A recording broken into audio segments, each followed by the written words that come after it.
Good journey, everyone. Welcome to Space Oats, a Star Wars podcast, live here on the Crucial Crew member channel here on YouTube. Um, so no Ahsoka to talk about, but we got some other things to talk about.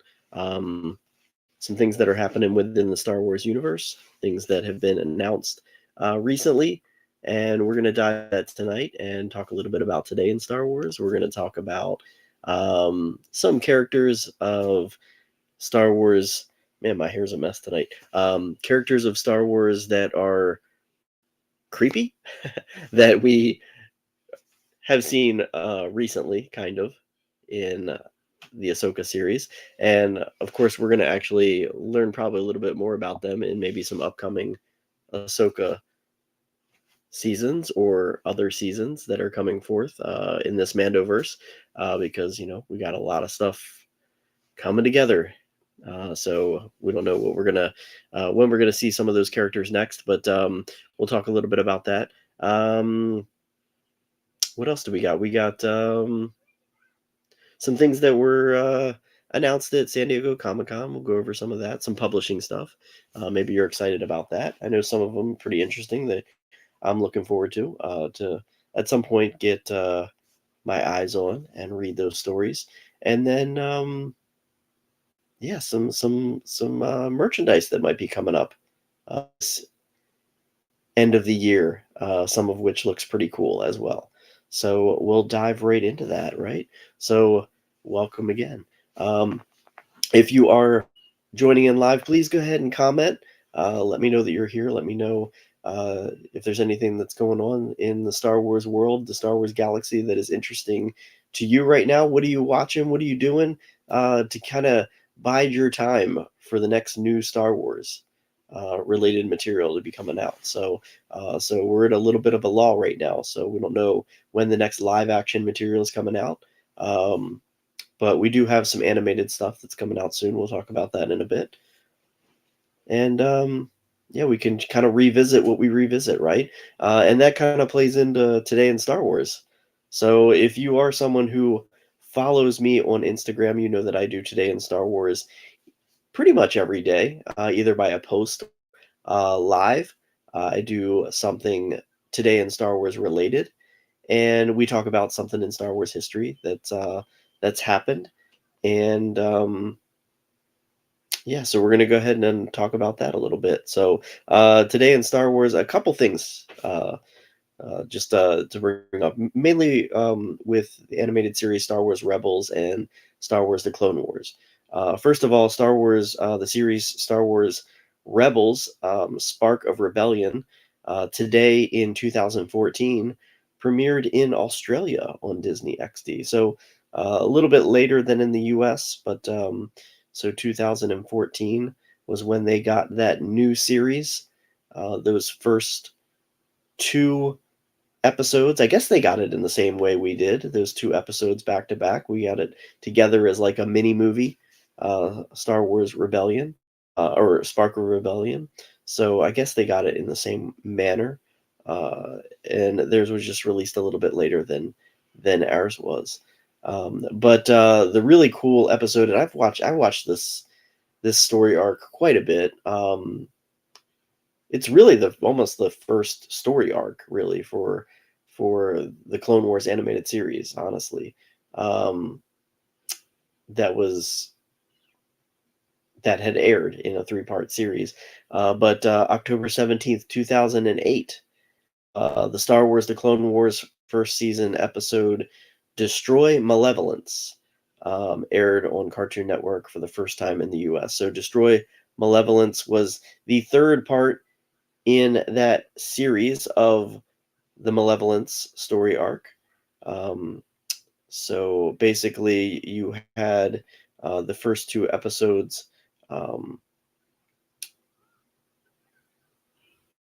Rise of Malevolence and Shadow of Malevolence were the first two episodes. So Rise of Malevolence was the first time we got to see that ship that had been designed as far as having the kind of the ion blaster that basically kind of created like a wall of ion energy that basically basically disrupted and took out all the power to all ships in the surrounding path, and then Grievous would send out hunter droids to basically get rid of any survivors. So, but and then Shadow of Malevolence was basically when they kind of thwarted the efforts and really damaged it, and then it was on the run. And then Destroy Malevolence was basically the ending to that. The Malevolence being finally destroyed by Anakin and Padme and um, others that were chasing after it. But really awesome arc. I love this story arc. It's a good one. It's like, again, it's the first real story arc of the Clone Wars animated series. It's the fourth episode overall of season one. So, um,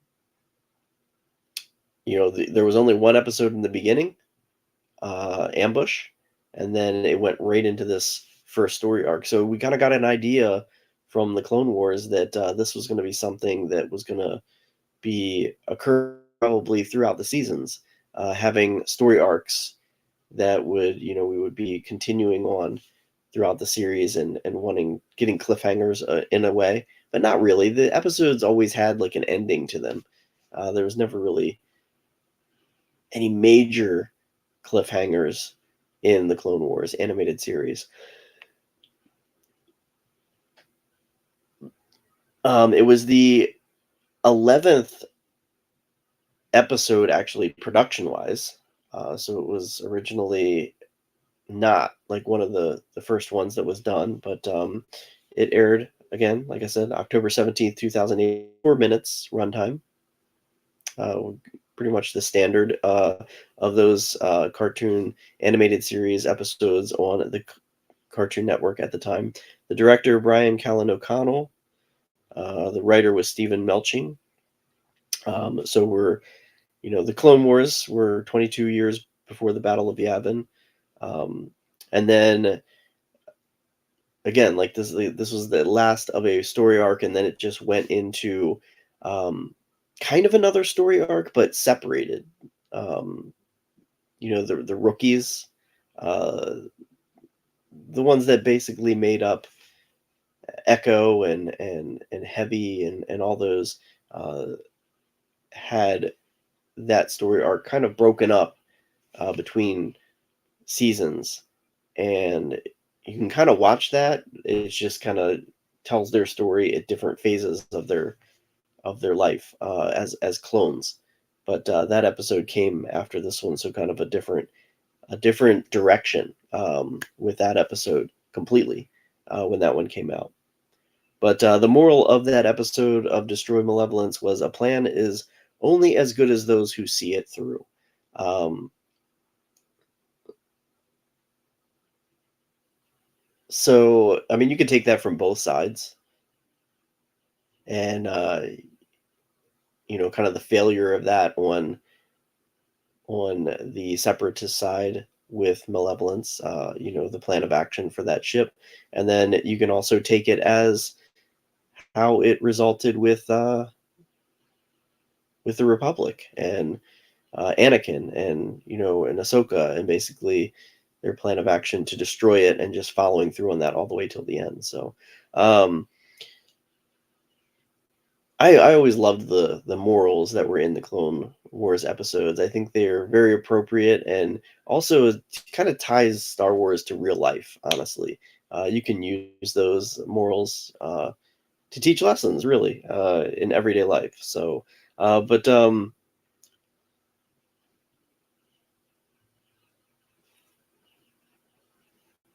the title actually was first revealed on Anthony Daniels' website, which is pretty interesting to note that was the case in that one. But so basically, the overall synopsis of that episode was: so Padme Amidala, C-3PO were taken hostage by General Grievous. That was kind of like a plan of to help the Malevolence to try to get away. Sidious, Palpatine, basically bring those events to occur, which left Anakin and Obi-Wan to save the Senator. Of course, Anakin's going to jump at that, and then also complete that destruction that already had kind of started in the previous episode, Shadow of Malevolence. Um, so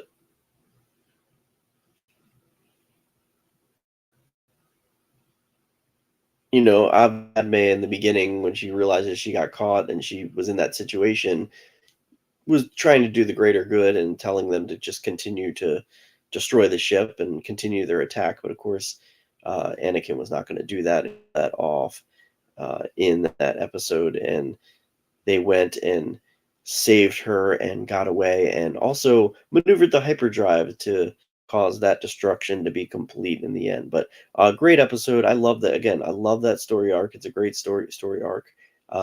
We see a lot of light battle back and forth with uh, with Anakin, Obi-Wan, and Grievous, and lots of clone and lots of battle droids getting destroyed and so forth. And it had some great scenes, great lines as usual. Clone Wars tying in very well with the rest of the and series. Um, some ideas for the original script is kind of interesting. Some of the things that they originally had planned was Captain Panaka being with Padme at the time and being captured, and then also being murdered by Grievous. So that would have been kind of interesting because we never really got an end to Captain Panaka at that time, and that they were gonna have him killed off, which would have been pretty harsh to see that on screen.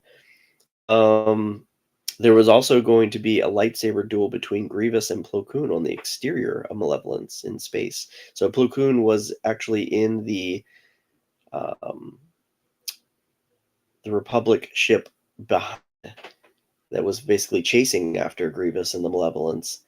So apparently, possibly that was going to be something in the script where Grievous maybe was trying to escape, and Plo Koon saw that and went out there to go ahead and stop that. So that would have been an interesting side point in that story. Um, the way that they got on the Malevolence, one of the stories originally was going to be that they froze themselves in carbonite to get past the droid bioscans and radiation beams, which actually was again used later. Again, sometimes when stories come up in development, you see stories, if they didn't use it at that time, they use it a little bit later. And um, later on in the seasons, when they went to go rescue Tarkin from the Citadel, that was how they got past the scanners for the planet to get down to the surface, was they froze themselves in carbonite. So that was an interesting storyline that actually did make its way into Clone Wars eventually, but not this early on.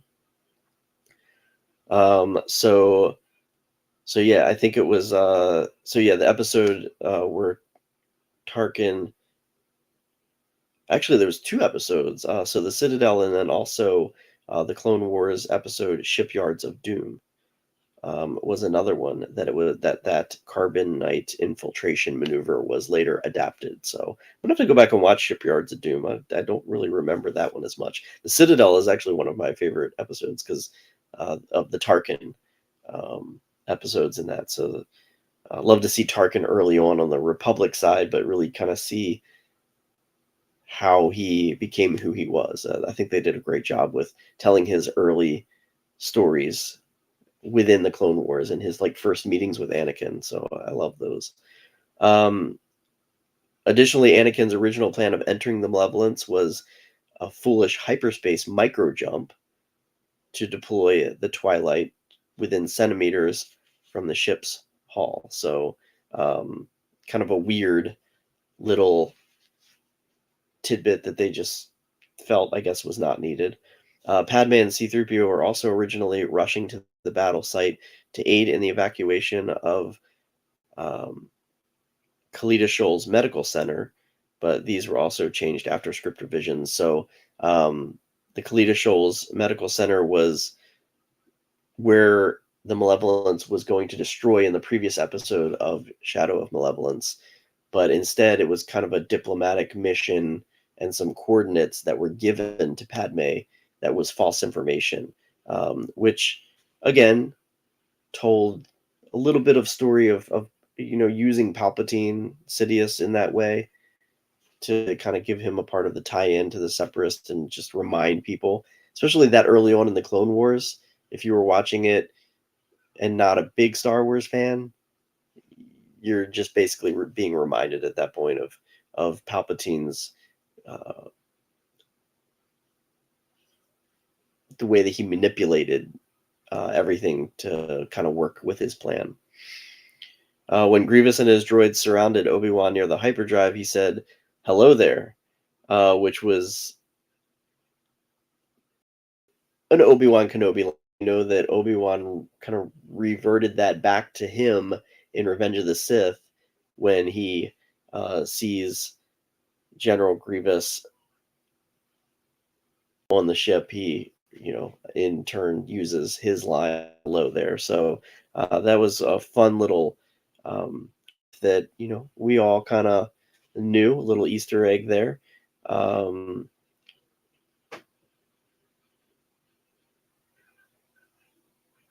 and then Obi-Wan used that line a lot, so we all know that. Anakin's comments about spinning being a good trick are referenced in this episode as well, which he basically said as a youngling in episode 1 when the battle of over Naboo, when he first said that line. So he never forgot that, right? He always remembered that spinning was a good trick. So kind of a callback to the Phantom Menace there. Final frame of the episode showed all of the major prequel characters, Anakin, Obi-Wan, Padme, C-3PO, and R2-D2, being depicted together for the first time. Which is kind of interesting. You never really thought about it, but they were never together in the prequels. They were always someplace or another in the prequels. You never saw them all together in one scene, and it was nice to be able to see all of them together. You know, at so pretty cool little nod to that group, those major characters. Um, and another interesting little behind the scenes of Destroy Malevolence was if you had the Star Wars, the Clone Wars film, which I do have the Blu-ray, and I didn't realize this, but apparently there's a memory game on there that you can play, and if you play that memory game, you can get a preview snippet of the episode unlocked, which I didn't realize that. As one. I didn't even realize you joined in, Ben, but yes, as one. Pretty amazing to have them all together. That was pretty cool. I just finished actually watching it again, so uh, it's a great episode. I love that story arc. Malevolence story arc is one of my favorites.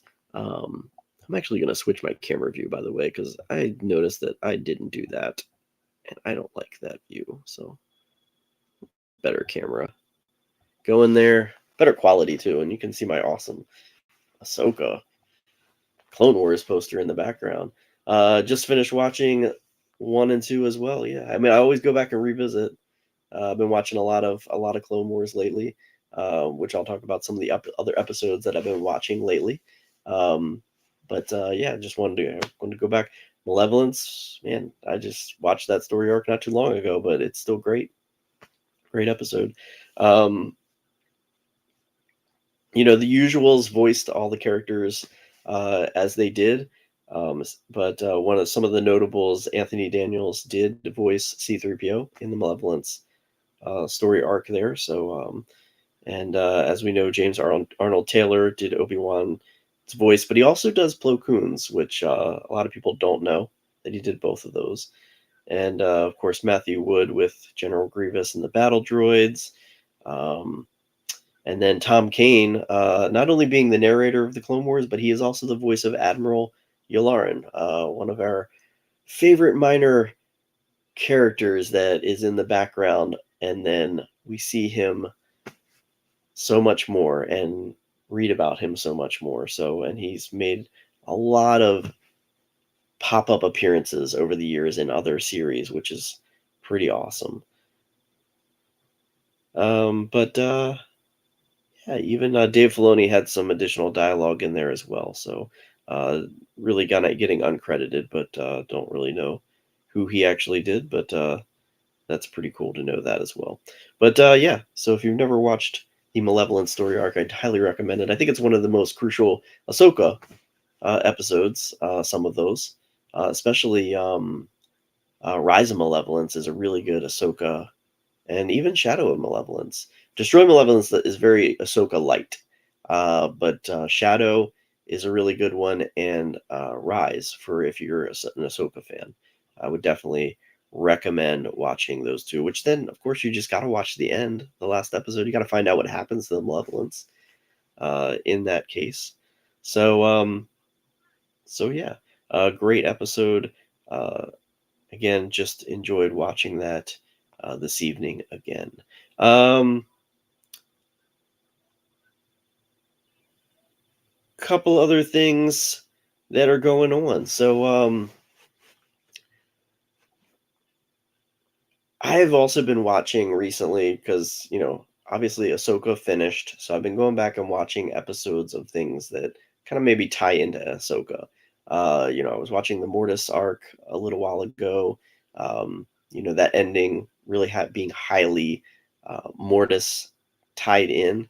And also, I've been watching a lot of Night Sister episodes. So, those nightmarish Night Sisters, really getting into those. There was an article on StarWars.com which highlighted like six episodes that were very Night Sister heavy. One of them actually was brought up, which I didn't realize, and I know I read this years ago, but I almost don't even remember that it was the first appearance of the Night Sisters. But the courtship of Princess Leia in 1994 was actually the first appearance of the Night Sisters. That was where they were first introduced, which I totally did not realize that it was that long ago.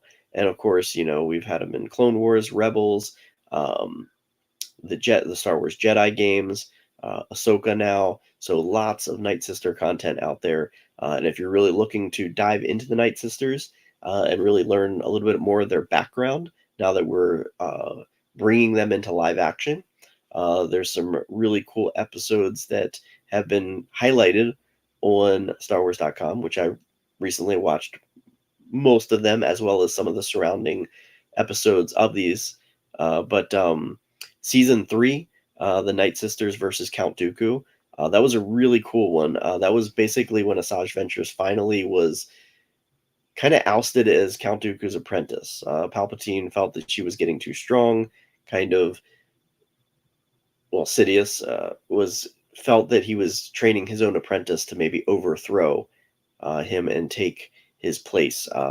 And so he basically told Dooku to kind of prove his loyalty to have Asajj Ventress destroyed, and he but she survived, and she went back to Dathomir, and that's when she basically pledged her revenge on Count Dooku, and then they tried to go and kill him, and it was a really cool way that they did that, and they were trying to fool him into thinking that it was a Jedi assassination on him, and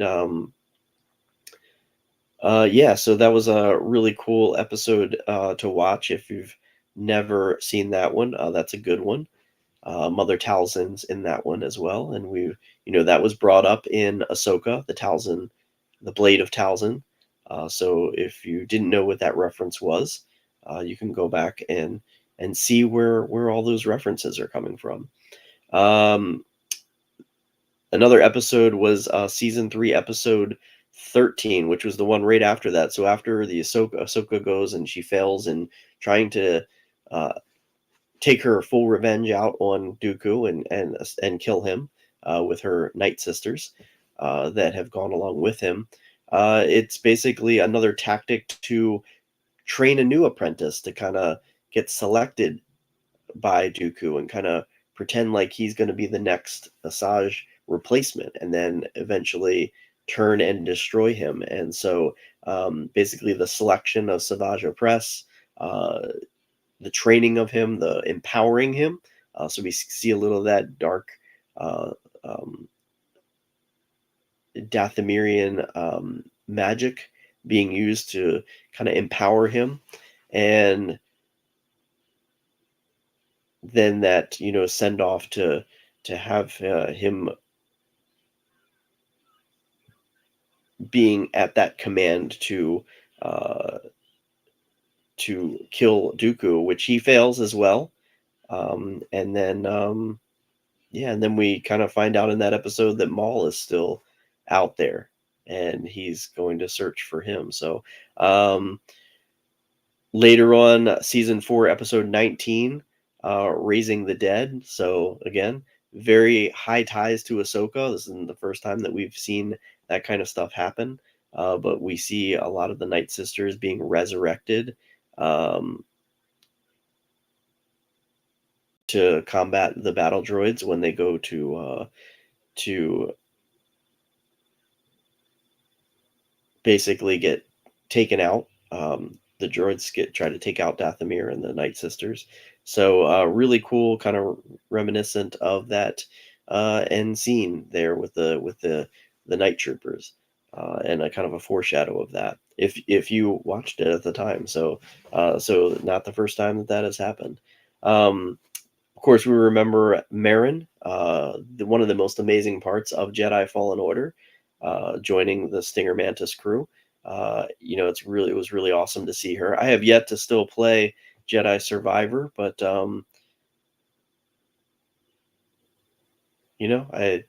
she was one of my favorite characters. So, and I love some of the cosplay I've seen before of Marin.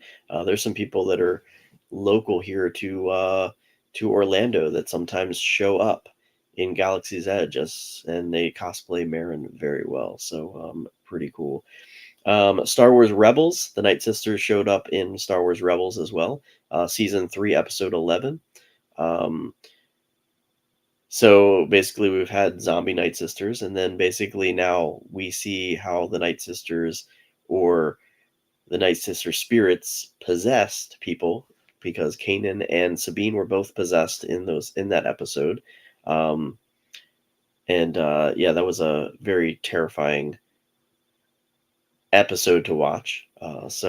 And kind of because of that episode, kind of the response of Sabine in Ahsoka was a little bit awkward, because if you watch that episode, you should have felt that Sabine maybe shouldn't have been too surprised with some of the things that were happening. Or maybe would have had a little bit of forethought of how dangerous it was going to be, having some interaction with the Night Sisters before. That was one part of Ahsoka which I was just like, I wish they would have made it so that she maybe would have had an idea that something like that was coming, just from what had happened in Star Wars Rebels. And then, of course, that amazing episode, that last episode of Morgan Elsbeth's transformation into a full-fledged Night Sister, kind of taking on that weight of all those powers that were provided for her from the Great Mothers. So really awesome. And then, Morgan Elsbeth not surviving through, maybe, I don't know. You never know with the Night Sisters, because they don't really die, do they? So maybe we'll see more of Morgan Elsbeth in a different manner, still out there in Ahsoka season 2. So Ahsoka season 2 still yet to be confirmed.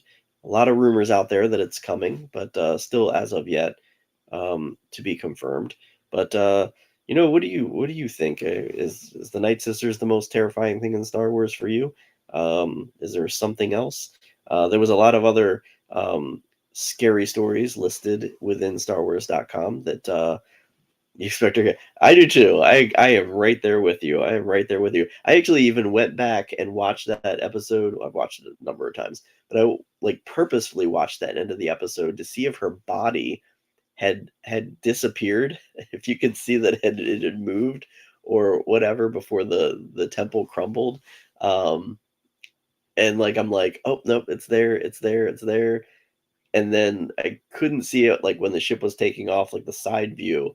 You can't really see if she's there or not. And I don't know if that was purposeful or not. But you kind of look at it and you're like, where would she have gone? Because if she went down into the temple, the whole thing collapsed in on itself. So there would have been no time for her to get unless she. I don't know. I don't know. But yeah, I think. And then yeah, a green flash for a teleport. Did you see a green flash? I don't know. I didn't see a green flash, but now I'm gonna have to go back and watch for a green flash. But other curious to know if there's any other scary stories that everybody likes, prefers. You know, what is your number one? Honestly, I really I go back and that episode of Rebels is it for me really that Rebels episode with the Night Sisters possessing Kanan and Sabine. I think that's like the creepiest for me. Honestly, I really do. I think that's like one of the creepiest for me. Um, so But I don't know. You tell me. Tell me if that's what's your most creepiest episode or of Star Wars, animated or live action for you. There's a lot of other stories that I started to kind of get into, not really knowing a lot about. I'm really trying to start to read a lot of the High Republic stuff, and I didn't really realize some of the things that were in the High Republic series. But yeah, like Phase One of the High Republic uh, comic book. There was a lot of the Force Eaters, which is a pretty interesting beast within that High Republic time frame, which are pretty interesting. Um, Again, the Night Sisters. So we got those in Clone Wars season 3, episode 12, 14, and 19. So you can watch those. Maul's definitely. I mean, when Maul came back, he was pretty creepy when he came back in the Clone Wars and Star Wars Rebels. More so in the Clone Wars, he was creepy. He was fun in Star Wars Rebels. If you if you if you did, I just loved Maul in Rebels. I just thought he was just so amazing and just like crazy and chaotic. But the Clone Wars episodes in season 4, episode 21 and 22, and then also in season 5, episode 1 um, and 16. Those episodes have some great Maul episodes of him just at his evilest, I think. And then as a kid, the Cave on Dagobah scared you. Um, I'm trying to think as a kid, like what scared me. Return of the Jedi was my first movie that I saw, and yeah, the Emperor kind of creeped me out at the end. Honestly, um, I think that the Emperor really, just that Force lightning and that look. Yeah, the scene on Dagobah didn't bother me too much. I would say if it was the OG trilogy, it was just the Emperor himself. He definitely scared me. And then also you had mentioned that, yeah, I knew that they teleport. Um, you haven't seen it, didn't see a green light, and now I want to go back and watch and see if there was a green flash. Um, and then also Maul showing up in Rebels Twin Sons, which one of the best.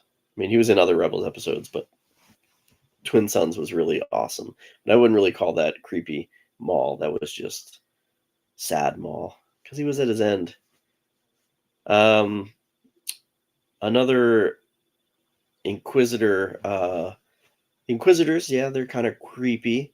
Rise of the Red Blade, that book. I haven't read it yet, but I hear that that really has a great story from one of the Inquisitors, and it is a very dark story. And I intend to read that at some point. I also hear that Vader Immortal is really awesome to play. And because especially you get to actually in VR go to Mustafar's castle, which is creepy. I mean, really. And I have yet to play Vader Immortal in its entirety. I've sampled it, and I would love to have it and play it all the way through, but I've never had the chance to do that. So VR, just one of those things that's just a little bit out of my price range. That game is standing next to Vader towering over you. Yeah, I mean, I've played bits of it where I've had that part happen, and yeah, just having that feeling of Vader there can give you nightmares if you play that too late. Um, and then there's just some awesome monster stories of, and this just triggered another one of the creepiest episodes that I think, besides the possession of Kanan and Sabine in Rebels, Clone Wars Brain Invaders. Those things creep me out as well. Where the Geonosian little parasites like went up your nose and yeah, like you became their host. That creeped me out as well. So that was another episode. That was season 2, episode 8 of the Clone Wars. Another really creepy episode. Um, if you want something like monstrous fun wise, the Godzilla like Zillo Beast. I mean, come on, the Godzilla like Zillo Beast. Um, the Zilla Beast Strikes Back and the Zilla Beast for season 2, episodes 18 and 19. Amazing. And then we saw the Zilla Beast kind of come back in Bad Batch, which was really cool. And that first scene in that episode felt like Aliens to me. I just thought it was done very well. It wasn't like creepy, but it was so nostalgic to see that. Just the way the the the baby Zilla Beast was running around in the flashes and in the dark on the ship felt very alien like to me, and that was a great episode as well. Star Wars Rebels Out of Darkness, a great episode. The Mandalorian, the Marshal. I don't know what's really creepy or monstrous about that one, but I think that was the appearance of Cad Bane in live action, but which was, I mean, I just felt that as being like Clint Eastwoodish, but I don't remember the Out of Darkness episode of Rebels. Which one that one was? Season 1, episode 7. I'm gonna have to watch that one again. Um, the comic book miniseries Star Wars: The Rise of Kylo Ren. That's actually a really good series. Uh, it gives a really good background to how Kylo became one of the Knights of Ren, or the leader of the Knights of Ren. So um, that was a good series. I liked that one. We have our fun, terrifying stories in Lego Star Wars Terrifying Tales. There's also some new shorts, by the way. I don't know if you knew this or not, but there's new shorts that came out, I think, last week. They were on the Star Wars Kids channel on YouTube. Some new little mini shorts. I think they run about 3 minutes apiece, and I think there's 3 or 4 of them, if I'm not mistaken. So, yeah, so they were released not too long ago. And then we had some Visions episodes that were pretty creepy. Screecher's Reach, definitely, I would say, out of all the Visions episodes, that was the most terrifying for me. That was a good one. Um, yeah, really, really crazy. And then there's a new publication coming out, which actually was just announced. That's so we know that we've had like Tales from Jabba's Palace, Tales from Mos Eisley Cantina, all of those. Now we have a new book coming out with short stories called Tales from the Death Star, and also Tales from Vader's Castle. Uh, that sound pretty cool.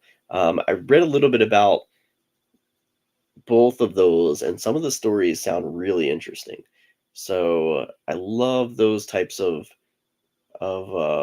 stories and Tales from the Bounty Hunters, all those really cool. So we get 2 new ones coming out, more from the dark side of things. So That would be a pretty interesting read when that comes out. So I don't think they're out yet. I don't know when they uh, are going to get released. But then we also have another comic series, Star Wars Dark Droids, um, which haven't looked into a little bit, but that sounds like an interesting comic series. Um, the Lair of Grievous Clone Wars episode. That's a good one. That's a good one. Yeah. I do. I like that one as well. That's a good, not really creepy, but definitely one of those watch late at night. Has a good scary vibe. And then yeah, of course, it's always going to come back to that Ahsoka, the Jedi, the Witch, and the Warlord. I wanted to say wardrobe. I love how they like tied it into that, but it just makes me almost say the wrong thing every time. But yeah, that episode was definitely creepy. So, so speaking of some of the publishing things that have been released, New York Comic Con had a lot of publishing stuff announced at their panel. So we got a lot of new publishing work coming out. We got a Mace Windu comic coming out, which is he's getting his own miniseries in January. So that's just in time to celebrate that 25th anniversary of the Phantom Menace next year. So 25 years of the Phantom Menace, crazy. But yeah, so really cool cover if you haven't seen it of Mace Windu with that purple lightsaber. It looks like he's going to be a younger version, so we're going to get maybe some backstory of Mace. Ethan Sachs is sticking with his bounty hunting with Star Wars Jango Fett, so we're going to get again a lot of focus on just singular characters and some backstory possibly. So a really cool bounty hunter series. Well, is coming to an end. And then we're going to get a mini series that is going to debut in March with Django Fett. So um, really cool cover art has been released of that as well. Grand Admiral Thrawn returns for Thrawn Alliances. So that's going to be another um, series that is going to debut in January.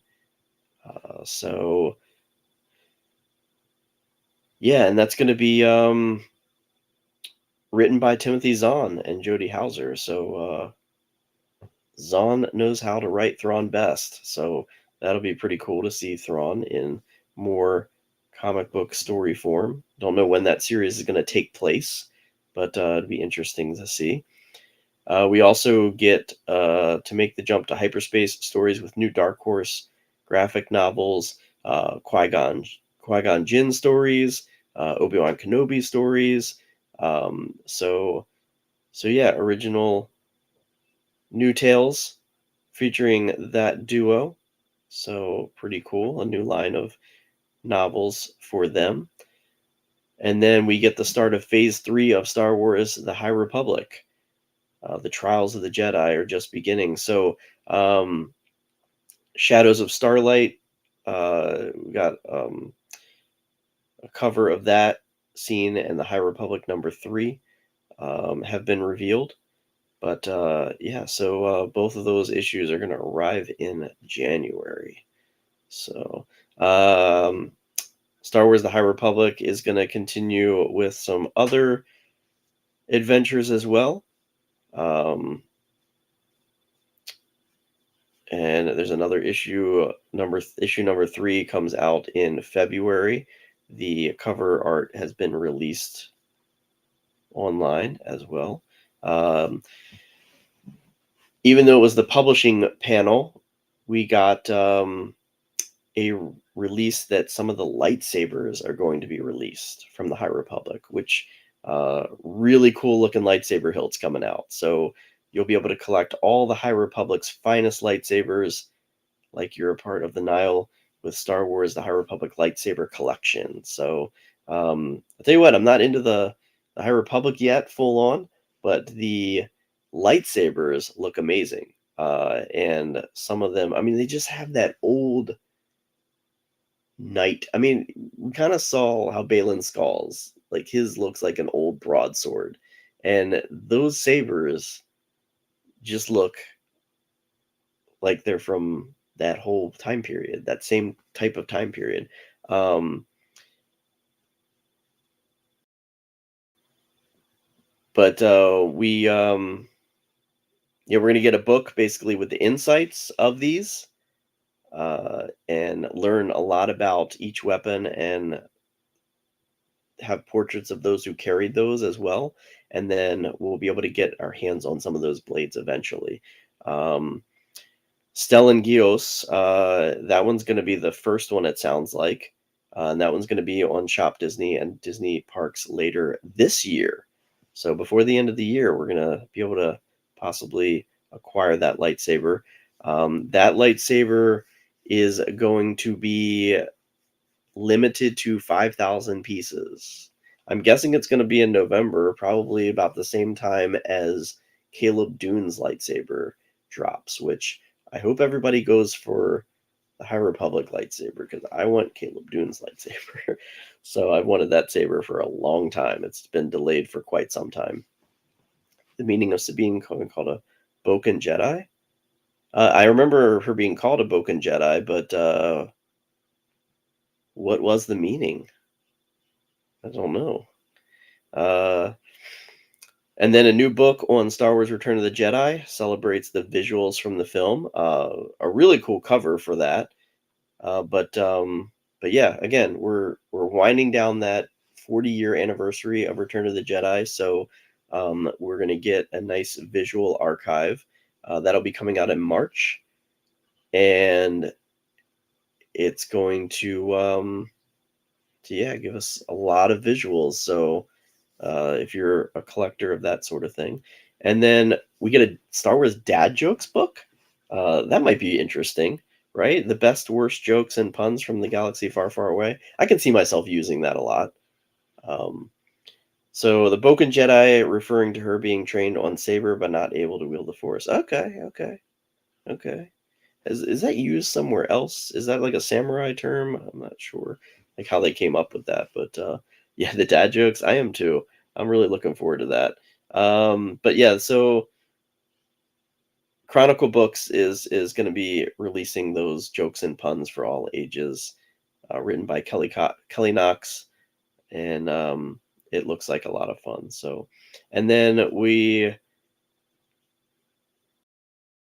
yeah, so Tales from the Death Star, there was a couple of glimpses into that at the panel. High Republic fans were also given a lot of the High Republic character encyclopedia, a look into that. So that's kind of a must-have if you're really diving into the High Republic and you want kind of like a bookend to kind of go back and oh, I don't remember who that is or whatever. You can pick up that encyclopedia. I don't know when that's going to be released. And then last but not least, we got something for the kids. Buriega and Yoda taking a field trip to Geonosis in the pages of Jedi Brave in Every Way. So this is an illustrated children's book by Rosemary Soule and Charles Soule. Pretty awesome. Teaching our younglings a thing or two about courage with that little storybook. Some of the artwork looks amazing in that. If you've ever purchased any of the Star Wars Golden books, the ones that came out, I just love those. They're just really awesome way to tell the Star Wars story. Boken wouldn't practice sword. Oh yeah, that's right. Japanese swordsmanship, kind of like the training sabers that they were using on the ship. Those wooden sabers. So, but yeah, so a lot of publishing stuff coming that was featured at New York Comic Con. Of course, another thing that happened at New York Comic Con was Mosh Isley um, on this past Saturday night. A lot of people were there. A lot of Star Cruiser people were there. And there was also an announcement that the next one is going to be here in Florida, in Orlando, coinciding with um, I don't even remember what they call the Orlando Comic Con. MegaCon here in Orlando in February. So that Saturday, February 3rd, will be Mosh Isley, and I am going to do everything in my power to make sure that I'm there. Um, even if I have to fib a little and that night. But yeah. So yep, Orlando in February. Definitely gonna be my first mosh. I'm gonna do everything in my power to get to that one. And make sure I'm there for that. If you're a Minecraft fan, Path of the Jedi um, is going to be coming to Minecraft on November 7th. I have never played Minecraft. Well, played a little bit, but if you're a Minecraft fan, that's going to happen. If you're on TikTok, which this actually got me to re-download TikTok. I deleted it from my phone a while ago, but I downloaded it again because now they're doing Star Wars tie-in stuff. They're doing a lot of Star Wars stuff on TikTok right now. A series of new videos and interactive experiences. Going back through all these 50 years of Star Wars uh, storytelling. I mean, almost 50 years now, right? Which basically is marking the 100 years of Disney. So, and you can collect some really cool stuff, but you can see some cool behind the scenes now through November 13th, specifically curated videos for this TikTok. So, if you want to see some of these new videos, you gotta download TikTok. But yeah, so all sorts of stuff participating in this, all sorts of other Disney entities, Marvel, ESPN, Pixar, National Geographic, Disney parks, all of that. You can actually get some trading cards, digital trading cards from this. One of which is a Darth Vader one, which is really cool. I already got it. I can't share it because I have to get multiples in order to share it. But I got one so far. It looks really cool. I mean, you can see it online. It's not like it's secret or anything, but yeah. So, pretty amazing, cool stuff. Getting me sucked back into the likes of TikTok. So I'm gonna move my camera a little bit because I'm moving up a little bit closer because I want to show also some of the interesting little things that are coming out. Well, there was a lot of gifts coming out for the holiday season, which big into the holidays, but some stuff, yeah, as comes out every year, those ornaments and holiday themed Star Wars stuff. I'm not actually a big I like Star Wars in its original form. I'm not big into the uh mashup collectibles, mashup collectibles. Never been a fan of that. I kind of like original versions of stuff. I mean, I do like the holiday specials things for like Lego Star Wars and all that. I like watching that kind of stuff. It's fun to see those kind of mashups. But I don't know, I'm not big on collecting the character stuff. But one of the things that they showed on the website, which I was like really loving, was this cool. And again, this is one of those things. I know Dan knows all over these things, and I would be too if I started collecting. This is like the Funko Pops for me. If I ever got into these, I would get sucked in so bad. But this Micro Galaxy Squadron AT-AT Walker looks awesome. And now I can't see anybody's chats. Here we go. It reminds me of Fallen Order, honestly, with the vines like crawling up the AT-AT's legs.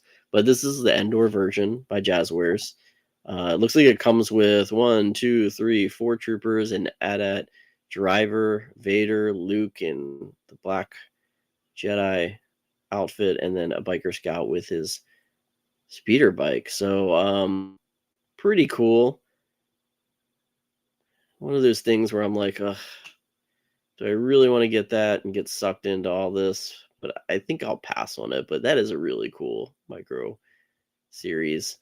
But yeah, a lot of other seasonal offerings from the likes of Roosevelt's and all sorts of people. But yeah, that was like the highlight. When I saw that, I was just like, man, this looks really cool. I just love that thing. But anyway, such is that. And then also they did announce that there's going to be some more Jedi, Young Jedi Adventures coming out very soon, within the next few weeks, just ahead of Life Day. And of course, Life Day, November 17th. which I'm trying to get off of work so that I can celebrate on Batu this year. I want to cosplay again, and I think that's going to be the next time I do. I do have a park reservation for November 17th. I think I even have an Oga's reservation for November 17th. So my plan is to go to Batu East on November 17th and celebrate Life Day. If you're here in Orlando, Florida, that would be awesome. But anyway, that is it for tonight. Again, not a lot of Star Wars stuff going. I mean, that is a lot of Star Wars news, honestly. But thank you for joining in, Ben. Really appreciate it. Thank you for watching later. If you're watching this later, by the way, I did see a lot of Star Cruiser people today. Outside of Star Wars world, I did all 4 parks today. So if I seem a little bit out of it, I am, because I've never done that before. And I tell you what, I've heard people do it, and it was when they had more time. Because if you kind of know, Disney parks still, not until January, but still right now, you can't park hop until 2 o'clock in the afternoon. Still, that's going to change soon. But right now, you still can't park hop until 2 o'clock in the afternoon. So I didn't really get started. I got started late this morning, but I got to Animal Kingdom at like 11, a little after 11 this morning. That was where I started. And I planned on staying at Animal Kingdom all day today. But then I was like, you know what? I think I can actually do all 4 parks. So here was the deal of how I did this, because this is what everybody says. You have to say that you did. The only way that you can say that you actually kind of did the park is if you do some sort of an attraction, or meet a character or something like that. You spend time doing something like that, and so some sort of attraction or meet a character and get some kind of snack, drink, or food. So I went to Animal Kingdom. I got there. I went and saw A Bug's Life, because that's going away soon, unfortunately, and I love it. There ain't nothing like going there and hearing the screams and cries of children for that scary show. Honestly, it's one of my favorite shows. I love it. So sad it's going away. But packed house too. Man, there was a lot of kids that were screaming and crying after that one. Saw A Bug's Life. Went back to the Yak and Yeti quick service, and I got the Korean fried chicken sandwich, which is amazing. I don't think I've ever had that, but it was outstanding, by the way. So if you're ever looking for some snack in Asia, I recommend that for a meal. It's really good, really filling. Left Animal Kingdom. Went to Hollywood Studios, and I actually didn't even walk into Galaxy's Edge. It was kind of busy, and they were only open till 5. So I knew it was going to be busy. I wanted to get in and get out of there. So I went somewhere less crowded. So I went to Toy Story Land, because I don't really go back there that much. Went back to Toy Story Land. Went to Woody's Lunchbox, and I got the adult lemonade, which I've never had before either. It was really good. I think Sarah talked about it one time when she went, and kind of made me think that I got to get it at some point. Sarah, Princess and the Scoundrel. So thank you, Sarah, for that recommendation, by the way. I think it was you that kind of got me thinking about I need to get that one time. But yeah, so I went back there, got that, and then I went and met Edna Mode, which was a really short wait time, and Edna Mode is great. And the little Pixar area before you get into Toy Story Land. Left Hollywood Studios. Went to Epcot, and I made Epcot really easy, because I just walked in. I went up to the Connections food area, and I got the Sunset Margarita, which is really good as well. No salt on the rim, but the salt's kind of in the drink. It's really good. I don't think I've had it before, but excellent drink. Went and rode Spaceship Earth. So Spaceship Earth, again, going away at some point. Classic. It broke down twice while I was on there. So I was getting a little worried, because my time was getting crunched, because we had dinner reservations tonight. So, which I'll talk about in a second. But yeah, was able to get out of Epcot. Went to Magic Kingdom. So I took the monorail to Magic Kingdom. Got off the monorail. Took the ferry boat over, because I love taking the ferry boat over, because it's the best way to go over to Magic Kingdom. Got into Magic Kingdom, went and met Mickey because it's right there on the right. 15-minute wait time, not too bad. If I would have went to Magic Kingdom first, probably could have gotten in there a little bit quicker, but 15-minute wait time. Met Mickey, went to the Main Street Confectionery, and got the 100 Disney 100 Mickey Rice Krispie treat on a stick. And that was it. So all 4 parks, attraction or a character met, and a food drink item. Every park did it. So from 11 to about 5:30, 11:30 to 5:30. That's all it took. Not too bad, right? So wasn't as hard as I thought it was going to be. I think I could have slowed it down a little bit and maybe even did a little bit more if I had a full day. So, and man, when that park hopper opens up at no time slot, I could get a lot more done, honestly. So I kind of thought about doing that today because I came across something that popped up on my feed of the anniversary of this couple that actually did all of Disney World and Disneyland in one day. So, and I was like, man, how does people even do Disney World in one day? And 11:30 to 5:30, I did Disney World. If there was no park hopper thing and you can get it done quicker in the morning, I can see how that you can do that. You start on the East Coast and go to the West Coast, and all you have to do is pop into 2 parks. Totally doable. So maybe one day in the future, I can do East Coast, West Coast in one day. That would be pretty awesome. On a bucket list, right? That would be a lot of fun. But yes, and then Flying Fish, went to Flying Fish tonight, went to Abracadabra, saw some Star Cruiser people. Saw Emily, chemist from Star Cruiser. She is now one of the bartenders at Abracadabra. So it was nice to see her again. Very busy tonight. Didn't really get a chance to talk to her.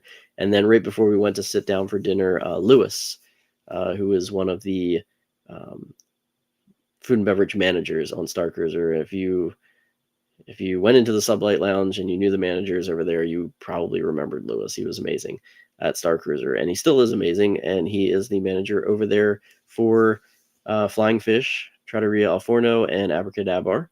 And yeah, he was there tonight, so said hello to them, and then saw some other Star Cruiser people as well. So that were actually just eating dinner. So it's always fun to see people and just yell out to Buite as they walk by and, have that connection, right?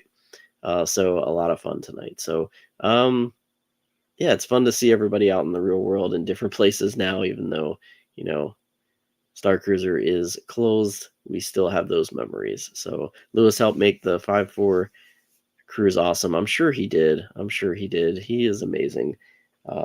He's outstanding. So he still wears his little CSL lapel that all of the managers on Star Cruiser wore. So he still wears it in his location. So, but that is it for tonight. Thank you for joining. Thank you for watching. If you're watching a little bit later, had a couple of visitors today. Appreciate you. Please like this video if you liked it. Hope you liked it. But please like it so that maybe some other people can come and join us into this craziness that I do each and every week. And don't forget Instagram, The Crucial Crew Member. I do Today in Star Wars every Thursday through Monday live, and then I also do some other posts the other days that I'm not live. So again, thank you for joining. In the meantime, till next time, watch some Star Wars, listen to some Star Wars, read some Star Wars, play some Star Wars. But most importantly, whatever you're doing, may the stars light your way. Have a great night, everyone.